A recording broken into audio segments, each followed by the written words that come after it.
So good afternoon mga kalpatids. So ayan, ito na yung mga young bird natin. So ayan, ay binukod ko na sila kasi na-check ko 21 days na sila. So 21 days lang nagwawalay na ako. Ayan, kahit ano, hindi pa, etong iba ay hindi pa masyadong fully cover yung ano nila, yung gilid likod ng pakpak.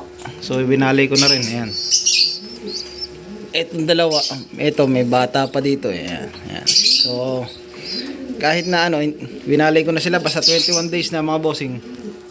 Binawalay ko na ang aking mga young bird para di na masyado malaspag yung mga nanay nila. So ayan, mas mabilis kasi silang tumuka.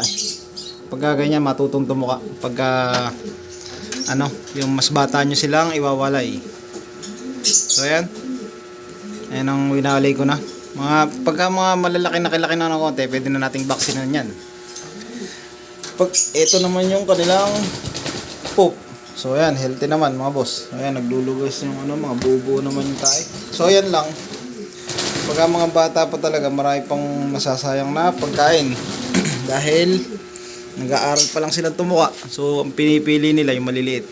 So ayan, puro healthy naman yan mga boss. Ayan. So mga sunog oh. Ayan oh. So ayan. So ito, naglilimlim na rin yung ating mga pinaris natin. Ito yung hindi nakalabas yung anak eh. Sayang. Bali, magiging kapatid pa naman to nung 16 overall natin. So ayan. Pero may itlog na ulit. Sana maka-healthy na. Ito yung mga una. So ayan, pagka ganyan, pwede na ako mag-viewing.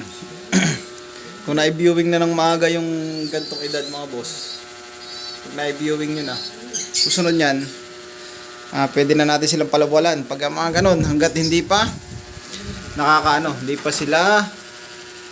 hindi pa nakakalipad ng gusto, para iwas para matungtungan na nila yun, dapat nilang dapuan, maliparan na hanggang sa, tsaka bubong-bubong pa lang sila. Iwas overfly yan mga boss, kaysa yun sa magulang na natin pawawalan. So ayan, yan ang pamamara natin pagkawalay. Ayan. Ayan mga boss, tamo. Hindi pa masyadong cover yan, oh. Yung mga ano pa dyan. Ayan. Yung mga iwan pa. Pero mag-aaral na yan tumuka mga boss. So ayan. Ayan ang ating mga ito, dalawang hen. Pero nag-iitlogs pa rin, oh. Ito nga pala, mga stock hen ko. Nag-iitlogan. Ayan. Pagka sila magkakasama. So bala kong paghiwa-hiwalay na lang din. So ayan mga boss, ang update natin sa ating mga breeder. So yun lang ang way natin mga boss. Pag 21 days, mawalay na natin sa magulang para hindi na magsubo yung nanay nila o tatay nila. Para iwas laspag din sa breeder. Yan lang mga boss. Pagka ganyan magkakasama yan, magagayahan sa magagayahan sa pagtuka.